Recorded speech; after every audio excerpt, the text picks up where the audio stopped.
خصائص و کلامی و اصناف ہو، کلامی میں ہو کی ضمیر کلام الرسول سیدنا محمد صلی اللہ علیہ وسلم، کلام نبوی کلام رسول کی خصوصیات و اصناف ہو، اور آپ کے کلام کی صنفیں قسمیں، جیسا کہ آپ نے پڑھا تھا کہ عہد جاہلی میں جو نثر فنی کے اصناف تھے، حکم، امثال، وصایا، خطب وغیرہ، تو جو مختلف اصناف نثر ہیں وہ بھی، اور اس کے علاوہ مزید جیسے رسائل اور عہد و پیمان، یہ بھی نثری اسلوب میں لکھے جاتے ہیں، اس لیے ان کا شمار اصناف نثر میں ہوتا ہے۔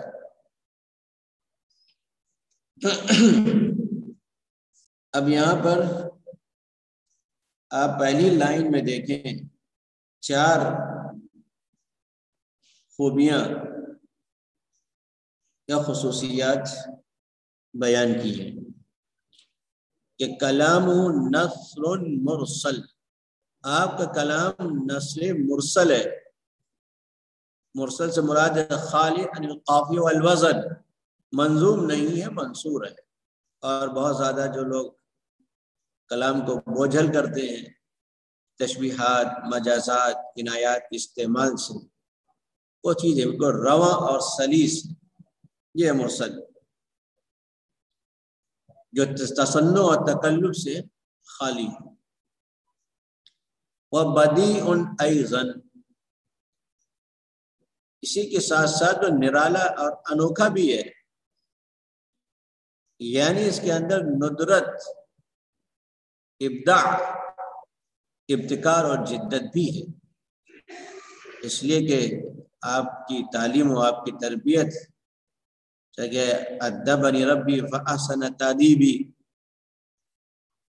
تو اللہ نے جس کی تعدیب، تربیت، تعلیم کی ہو، تو ظاہر سے بات ہے اس کے کلام کا مقابلہ کون کر سکتا ہے۔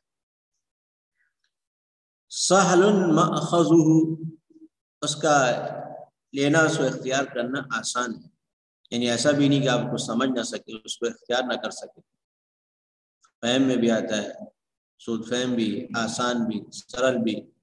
وعذب مورده، اس کا چشمہ وہ شیریں ہے، یعنی کلام کے اندر حلاوت اور چاشنی ہے۔ وجمع معانی غزیرۃ فی جمل قصیرۃ، چھوٹے چھوٹے اور مختصر جملوں میں بہت زیادہ حقائق کو جمع کر لیا ہے، یعنی کم الفاظ میں آپ نے بہت سے معنی اور حقائق کو ادا کیا ہے۔ اور نہ دیکھیں جو لوگ لکھتے ہیں لمبے لمبے مضمون لکھ چلے جاتے ہیں، لکھتے ہوئے تکرار پہ تکرار، اور کام کی بات اس میں 1 ہی 2 نکلتی ہیں، جسے بہت سے لوگوں کا انداز ہے، یا مقامات آپ پڑھتے ہیں، تکرار، لفاظی، کثرت الفاظ کا استعمال، ایک ہی معنی کے لیے بہت سے الفاظ ایک ہی جگہ انڈیل دیے، ایسا نہیں، مختصر جملہ گویا کہ وہ حکمت و دانش اور حقائق و اسرار سے لبریز ہوتا ہے۔ ہوا موجز فی موضع الایجاز، جہاں پر اختصار اور ایجاز کی ضرورت ہے وہاں کلام مختصر ہے، یعنی اقتضائے حال کے مطابق۔ یہ بلاغت کا حسن ہے، ایک کلام جو آپ پیش کریں وہ اقتضائے حال، یعنی آپ کا جو مخاطب ہے اس کی بھرپور رعایت، اس کی نفسیت، اس کی طبیعت، اس کا مزاج، اس کے مسائل، اس کی سوچ، ان سب کا خیال رکھنا۔ وَمُصْحَبٌ فِي مَوْضِعِ الْإِصْحَابِ، اور جہاں پر اصحاب یعنی تطویل کی ضرورت ہے، لمبے لمبے جملے استعمال کرنے کی ضرورت ہے، وہاں پر وہ لمبا کلام بھی، یہ لمبے جملے، کئی لفظوں میں مشتمل جملے، کئی عبارتیں بھی ہیں، جہاں مسائل بیان کرنے کی ضرورت ہے وہاں پر تفصیل کی ضرورت ہے۔ تو جہاں پر تفصیل کی ضرورت ہے وہاں پر آپ کا کلام تفصیلی ہے. اسی وجہ سے آپ نے کتاب دیکھی ہوگی، یہ ڈاکٹر راغب طباخ کی، اصل تو کتاب ان کی عربی میں ہے، الثقافہ الاسلامیہ، اور بعض لوگوں نے محاضرات الثقافہ الاسلامیہ بھی اس کا ترجمہ ہوا ہے، تاریخ افکار و علوم اسلامی کے عنوان سے، 2 جلدوں میں ہے. وہ کتاب بہت عمدہ ہے، اس کو پڑھنا چاہیے. جو اپنا اسلامی تمدن، اسلامی ثقافت ہے، اسلامی علوم و فنون ہے، اس میں اس کا اچھا مختصر بہترین جامع جائزہ ہے. تو راغب طباخ نے اپنی اسی کتاب یعنی الثقافہ الاسلامیہ، جس کا اردو میں ترجمہ ہے تاریخ افکار و علوم اسلامی، اس میں انہوں نے کلام نبوی کی جو خصوصیات بیان کی ہیں، تو انہوں نے وہاں پر قاضی ایاز مورخ یعنی کتاب ہے الشفا، الشفا میں قاضی ایاز نے کلام نبوی کی جو خوبیاں بیان کی ہیں ان کو راغب طباخ نے نقل کیا ہے کہ آپ کا کلام کیا ہے، لسانی فصاحت اور بلاغت کلام کے لحاظ سے نبی کا مرتبہ نہایت بلند تھا، دونوں اعتبار سے، فصاحت اور بلاغت. آپ کی گفتگو ایسے فصیح و واضح الفاظ سے مرصع ہوتی، مزین ہوتی، جو تنافر اور نامانوس ہونے کے شائبے تک سے پاک ہوتے ہیں. آپ بلاغت میں سنون پڑا ہوگا کہ فصاحت کسے کہتے ہیں، جس کے اندر تنافر حروف نہ ہو، غرابت نہ ہو وغیرہ، ان تمام چیزوں سے خالی ہو تو فصیح لفظ کہلاتا ہے. تو آپ کے کلام میں نہ تنافر حروف اور نہ نامانوس الفاظ کا استعمال، دونوں نہیں ہے. آگے لکھتے ہیں کہ آپ کے قول میں نہ کوئی رقیق لفظ ہوتا، نہ کہیں جھول دکھائی دیتا، اس لیے بدی کا لفظ استعمال کیا تھا، اور نہ تکلف و تصنع پایا جاتا، اس لیے کلام نثر مرسل. جس موقع پر جو لفظ استعمال فرماتے ٹھیک ٹھیک اسی موقع کے لیے اس کی وضع کی ہوئی ہوتی، یعنی جس معنی و مفہوم کو بیان کرنے کے لیے واضح نے جو لفظ وضع کیا تھا وہ لفظ استعمال کیا. تو اتنا گویا کلام آپ کا بالکل گٹھا ہوا، نہ کوئی لفظ زیادہ نہ کوئی کم، بالکل موقع محل کے اعتبار سے. کل میں نے بھی ایک اور اشارہ کیا تھا، جائز نے جو آپ کے کلام کے بارے میں لکھا تھا، اس نے اور بھی خصوصیت بیان کی ہے کہ آپ کا کلام بناوٹ اور تصنع سے پاک، نامانوس و اجنبی الفاظ سے مبرہ تھا، سوقیانہ اور شائستگی سے گرے ہوئے کلمات سے آپ مجتنب تھے. تو جو بلاغت کے منافی چیزیں تھیں، ادب، اخلاق، انسانی کردار کے، ان تمام چیزوں سے آپ بالکل الگ تھے. ایسے رافعی کا بھی قول آیا تھا. تو جو اعلیٰ ترین کلام کی خوبیاں ہو سکتی ہیں قرآن کے بعد، وہ آپ کے کلام میں پائی جاتی ہیں کہ وَلَمْ يَكُنْ يَتَكَلَّفُهُ تَكَلُّفًا، آپ کوئی بات بطور تکلف نہیں کہتے تھے کہ لفظ نہیں مل رہا ہے، بہت مشقت کر کے ڈھونڈ کر کوئی دوسرا لفظ لا رہے ہیں. اسی کہا کہ تصنع و تکلف سے بالکل مبرہ اور پاک تھا. بل کان یتکلم عن سجیت نفسہ، سجیت نفسہ بے ساختہ، بے تکلف، یعنی آزادانہ دل میں جو بات آئی ذہن میں جو خیالات ہیں اس کو فوراً آورت اس کو بیان کر دیتے ہیں. بہت زیادہ آپ کو ادھر ادھر کرنے کی ضرورت نہیں کہ سوچ رہے ہیں، غور کر رہے ہیں، الفاظ تلاش رہے ہیں، نہیں مل رہے ہیں تو الفاظ وضع کر رہے ہیں. کوئی جہاں پر مجاز اور کنایہ کی ضرورت نہیں وہاں کنایہ لے آئے ہو، ایسا نہیں، بالکل صاف سلاست اور روانی کے ساتھ. یحجر الغریب الحوشی، کہ آپ نے اجنبی اور نامانوس الفاظ کو چھوڑ دیا تھا. جائز سے لکھا ہے نا کہ آپ کا کلام بناوٹ اور تکلف سے پاک، ناپانوس اور اجنبی الفاظ سے بالکل مبرہ تھا. سوقیانہ ادب اور شائستگی سے گرے ہوئے کلمات سے آپ مجتنب تھے. تو وہی ہے یحجر الغریب الحوشی وَيَرْغَبُ عَنِ الْحَجِينَ السُّوقِي. سوقی کا لفظ بھی یہاں آ گیا. حجین بھی کہتے ہیں برے، ناشائستہ. ایسے سوقیانہ اور شائستگی سے گرے ہوئے الفاظ سے آپ بے رغبت تھے، یعنی اس سے مجتنب تھے، بچتے تھے، اس کو استعمال نہیں کرتے تھے.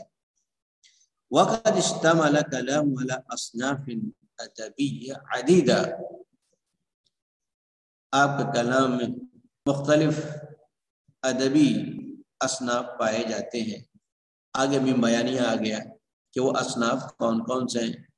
من تمثیلات بارعات، تمثیل یعنی ایک کلام سے دوسرے کلام کو بیان کرنا. شاندار اور عمدہ تمثیلات ہیں، مثالیں دی گئی ہیں، مثال دے کر پوری بات کو سمجھایا گیا ہے. وحکم عالیہ، بلند ترین حکیمانہ دانشمندانہ کلام بھی، یعنی حکمت و دانش پر مبنی باتیں ہیں. آیا کہ حکم بھی اصناف میں ہے. وہ امثال رائعات، شاندار کہاوتیں اور محاوروں کا استعمال بھی ہے. ووصایا نافعہ، اور مفید اور نفع بخش وصیتیں بھی ہیں. وصایا بھی اصناف نثر میں ہے. واشتمل علی معانی التوجیہ والارشاد، اور ایسے اس میں رہنمائی اور تربیت کے معانی پائے جاتے ہیں، یعنی انسانوں کی خیر کی طرف، فضائل کی طرف، محاسن کی طرف کی تربیت اور اس کی رہنمائی ملتی ہے. والتشریع والتربیہ، احکام و قانون سازی بھی ہے، تعلیم و تربیت کے معنی اور حقائق بھی ہیں. فکان مادۃ غزیرۃ للغہ، فکان کلام، اس لحاظ سے، اس اعتبار سے آپ کا کلام، آپ کے کلام میں زبان کا بڑا ذخیرہ پایا جاتا ہے، یعنی عربی زبان و ادب کا. وَأَمْثِلَةٍ رَافِعَةٍ لِلْأَدَبِ، اور اس میں ادب کی بلند ترین مثالیں اور نمونے بھی ہیں، ادب عالی کے شاہکار ہیں. وَالثَّرْوَ قَيِّمَ لِلْأَخْلَاقِ، ادب اور اخلاق کا قیمتی خزانہ اور ذخیرہ بھی ہے. یعنی آپ کا کلام تعمیری اور جو صالح ادب ہے اس کا بہترین آئیڈیل اور نمونہ ہے. اور جو ادب اسلامی ہے، ادب اسلامی کا سرچشمہ بھی یہی کلام نبوی اور کلام اللہ، یہی دو چیزیں ہیں. اب اوپر جو اصناف بیان کی گئی ہیں، اب ان کی ایک ایک یہاں پر مثال بھی دیں گے. وَأَبْرَجُ أَقْسَامِ كَلَامِهِ هِيَ أَحَادِيثُهُ وَخُطَبُهُ وَأَدْعِيَتُهُ أَلَمْ تَخْلُ مِنْ نَمَاذِجِ الرَّسَائِلِ وَالْعُقُودِ أَيْضًا. آپ کے اصناف کلام میں سب سے نمایاں صنف اور قسم آپ کی احادیث، آپ کے خطبے اور آپ کی دعائیں ہیں.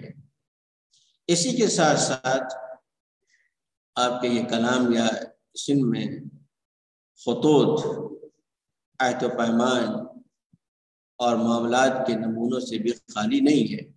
مصالحات کی گئے، عہد و پیمان لکھے گئے، لوگوں کو خطوط لکھے گئے. تو رسائل یعنی جو خطوط نگاری ہے، یہ بھی نثر کی ایک صنف ہے. اب سب سے پہلے حدیث کو یہاں پر بیان کریں گے. اما احادیث، اب ایک تو یہ ہے کہ حدیث کی جو شرعی حیثیت، علم جرح و تعدیل کے تناظر میں اس کی تعریف، ایک وہ فنی بحث ہے. ہمیں یہاں پر حدیث کا جو بلاغتی اور ادبی پہلو ہے اس سے بحث مقصود ہے. احادیث کو سمجھنے سے پہلے، یعنی اس کے ادبی پہلو کو سمجھنے سے پہلے، اصل میں ادب کا مفہوم ذہن میں تازہ رہنا چاہیے. تب تو ہم جو کلام نبوی کا ادبی اور بلاغتی پہلو ہے اس کو ہم صحیح طور پر سمجھ سکتے ہیں. آپ نے پڑھا ہے کہ ادب زندگی کا آئینہ ہے، کہ جس طریقے سے آئینے میں آپ اپنے آپ کو دیکھتے ہیں اور خوبی و خرابی کو پہچان لیتے ہیں، جان لیتے ہیں، تو ادب چونکہ زندگی کا آئینہ ہے اور زندگی کی تعبیر و تفسیر اور اس کی تفصیل ادب میں کی جاتی ہے. تو ادبا یہی کرتے ہیں، پوری زندگی کی ترجمانی کرتے ہیں.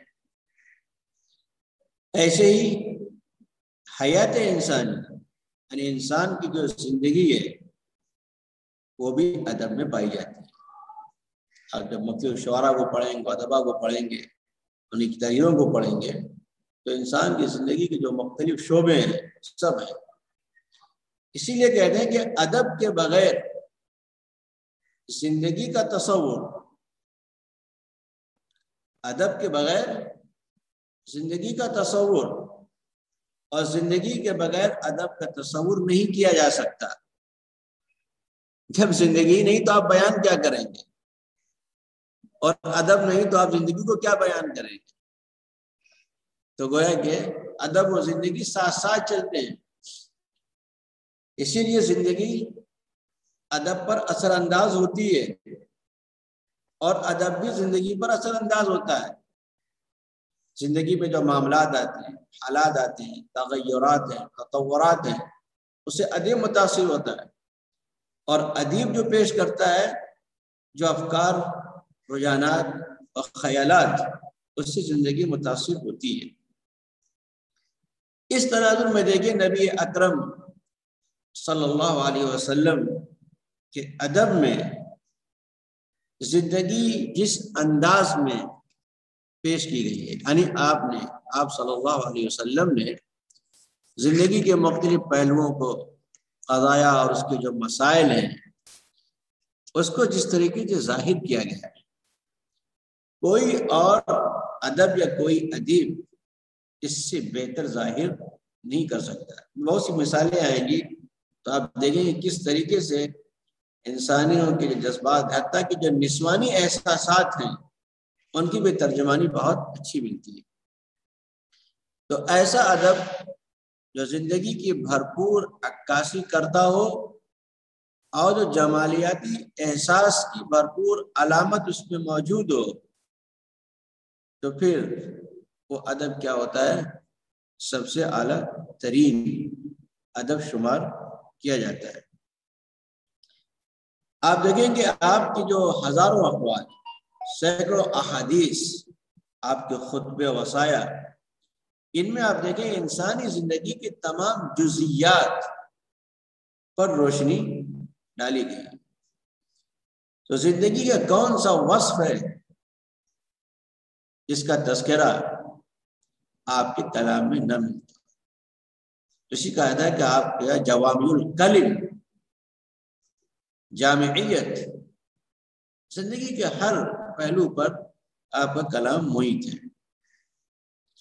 احادیث نبوی کے جو تمام ذخیرے ہیں، مجموعے ہیں، جیسے ستہ ہیں، سنن وغیرہ کے نام سے، تو احادیث نبوی کا آپ کہہ سکتے ہیں پورا کتب خانہ جو ہے اسی ادبی وصف کے حامل ہے جو اصل ادب کا ہے، میدان اور دائرہ ہے۔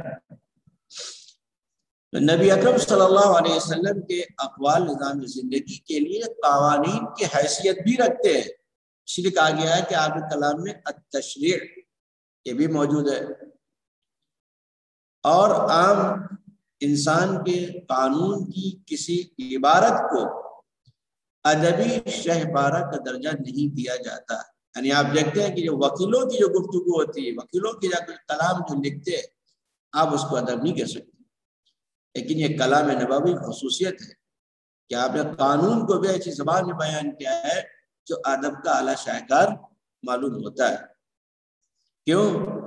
اس لیے کہ آپ کے کلمات، آپ کی تقریروں میں، وصیتوں میں، گفتگو میں، احادیث میں فصاحت و بلاغت، شگفتگی اور شائستگی، رانائی اور لطافت کی ایسی مثالیں پائی جاتی ہیں کہ کسی اور کے ادب میں نہیں ملتی۔ ابھی دیکھیے آگے جو مثالیں آ رہی ہیں آپ کو اس کے سمجھ میں آئے گا۔ اما احادیث فقد اشتملت علی مختلف اصناف الکلام، آپ کی احادیث یہاں گفتگو کے معنی بھی کر سکتے ہیں، اقوال کے معنی میں بھی، اور جو وہ فنی تعریف احادیث کی وہ بھی، کہ یہ کلام کے مختلف صنفوں پر مشتمل ہے، اس لیے کہ آپ تو رہبر ہادی انسانیت ہیں، پوری انسانیت کی رہبری کے لیے ہیں، اور آپ نے جو کہہ دیا ہوتا قیامت انسانوں کی رہبری کے لیے ہے، تو ظاہر بات ہے وہ جامعیت کا حامل ہی ہوگا۔ وقت حافظ لنا تاریخ من کمیت کبیرہ، تاریخ نے احادیث نبوی کا ایک بڑا ذخیرہ ہمارے لیے محفوظ کر دیا ہے۔ اس سیاستہ میں کتنا بڑا خزانہ ہے۔ ضمت اکثر جوانب حیاتی و حیات اصلی، کہ اس ذخیرے میں آپ کی زندگی اور آپ کے عہد کی زندگی کے جو مختلف پہلو ہیں وہ سب اس میں پائے جاتے ہیں۔ تو خود آپ کے جو احساسات ہیں، جذبات ہیں، ان کی عکاسی بھی ہے، پھر آپ کے سامنے جو لوگ تھے، آپ کا جو عہد تھا، جو زمانہ تھا، اس کی بھی پوری تاریخ پر روشنی پڑتی ہے۔ نقلت علی السنۃ صحابۃ الصادقین، یہ احادیث آپ کے سچے اور راست گو صحابہ کرام کی زبانوں سے منقول ہیں، یعنی جن لوگوں نے ہم تک پہنچایا ہے اس میں کوئی ذرہ برابر آمیزش بھی نہیں۔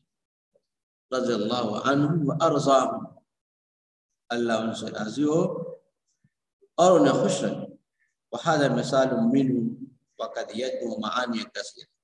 اب دے رہے ہیں کہ کلام رسول کی ایک یہ مثال ہے جس میں آپ دیکھیں گے کہ کم لفظوں میں بہت سے معانی پر مشتمل ہے۔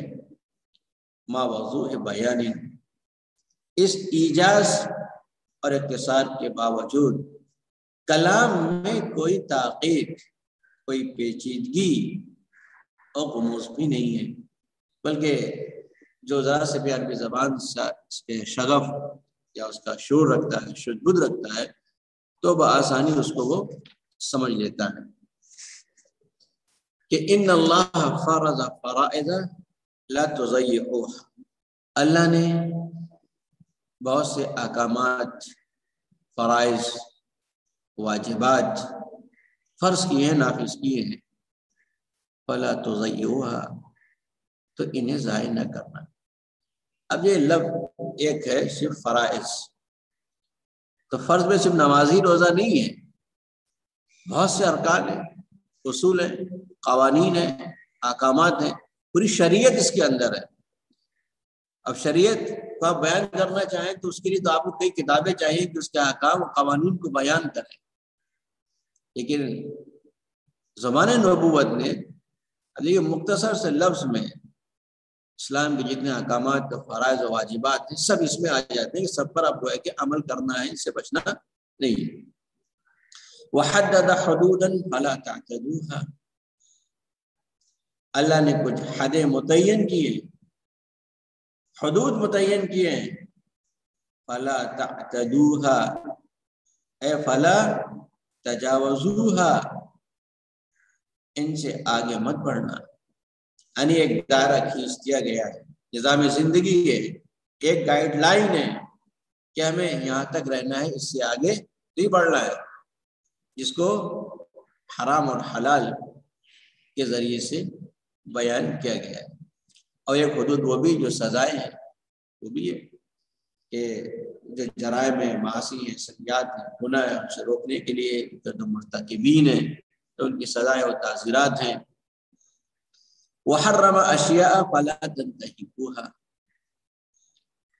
اور کچھ چیزوں کو حرام قرار دیا ہے، فلا تنتهكوها، دیکھو ان کی خلاف ورزی نہ کرنا۔ اب جتنی بھی حرام چیزیں ہیں پورا ایک سلسلہ ہے، وہ سب منہیات کا اس کے اندر آ جاتا ہے۔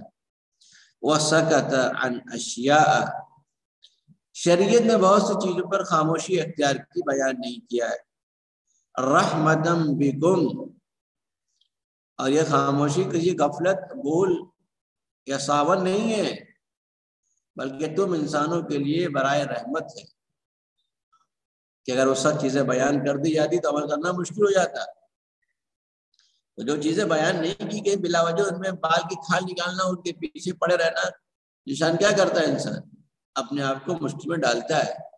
ایسا ہے نا کہ دین یسر ولا یشاد الدین احد الا غلبہ، دین تو بہت آسان ہے، اب اس میں جو بال کی کھال نکالے گا تو پھر وہ بچ نہیں سکتا۔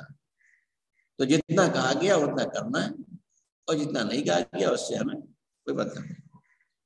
من غیر نسیان، خاموشی اختیار کی نسیان یا غفلت یا بھول کی وجہ سے نہیں ہے، بلکہ جان بوجھ کر انسانوں پر کرم فرمایا ہے۔ فلا تبحثوا عنها، ان کے چکر میں نہ پڑو۔ یہ بات لوگ پوچھتے ہیں ایسا ہے تو کیوں، مجھے ایسا کیوں نہیں ہوا، اتنی نمازیں 85 کیوں نہیں ہوئی اور ہو جاتی۔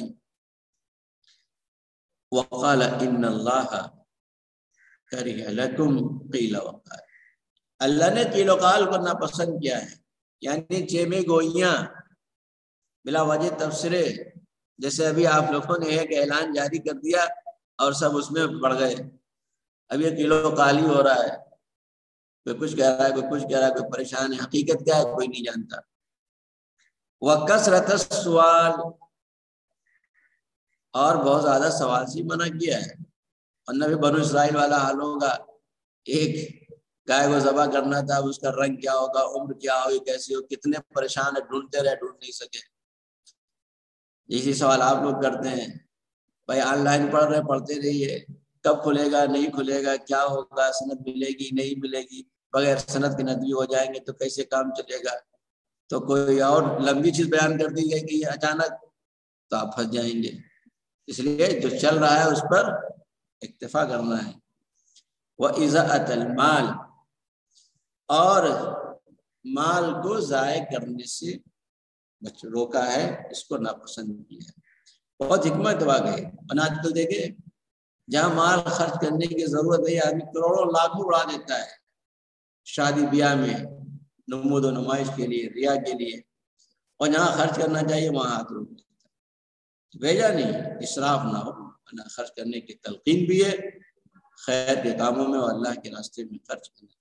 اب دیکھیں یہاں پر 3 سطر کی عبارت ہے، آپ اگر غور کریں، اس کی تشریح کریں گے تو اسلام کا جو پورا نظام زندگی ہے وہ سب آ جاتا ہے، حرام و حلال اور معروف و منکر، یہ 2 چیزیں ہیں۔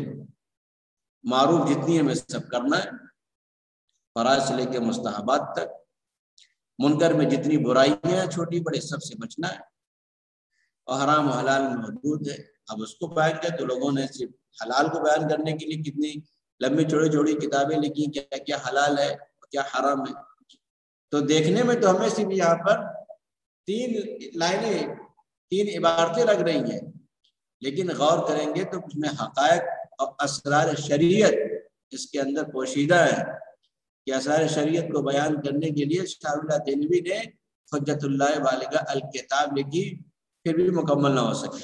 وقال بادر بالاعمال سبعا. آپ یہ دیکھیں اکثر جمعے کے خطبے میں لوگ اس کو پڑھتے ہیں کہ 7 چیزوں سے پہلے پیش آنے سے پہلے اعمال نیک اعمال انجام دینے میں جلدی کرو. ایسا نہ ہو کہ ابھی کل کریں گے اور کوئی بیماری آ جائے، صحت نہ رہے. تو 4 چیزوں کے وقوع پذیر ہونے سے پہلے نیک اعمال میں سبقت کرو، تنافس کرو. بادرہ کے معنی جلدی کرنا. ایک ہے هل تنتظرون الا فقرا منسیا.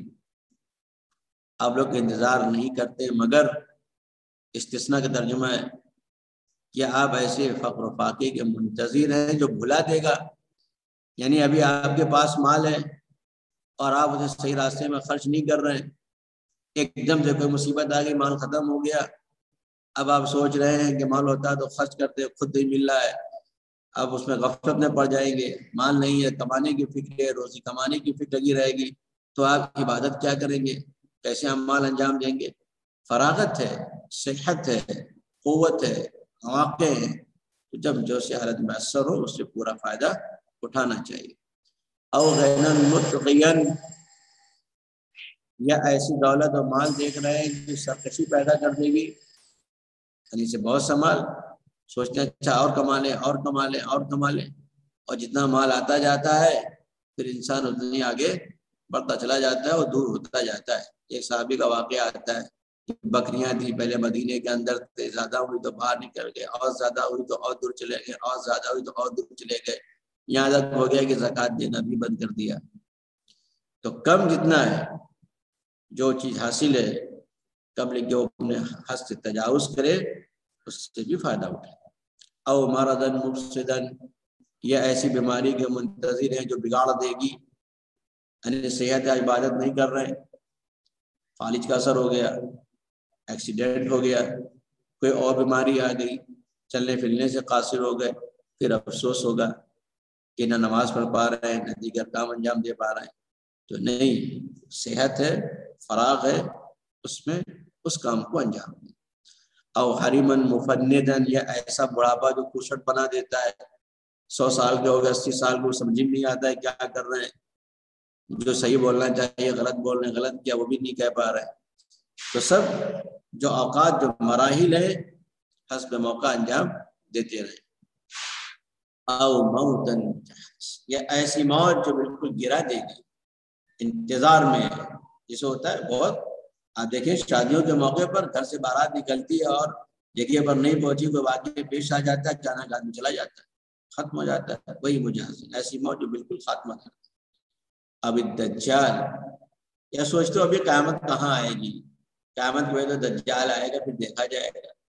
تو بشر غائب ينتظر، یاد رکھو یہ ایک ایسا شر ہے جو مجہول ہے، ابھی نظروں سے چھپا ہوا ہے اور اس کا انتظار ہے، اور جب دجال آئے گا تو اس کو مقابلہ کرنا آسان نہیں.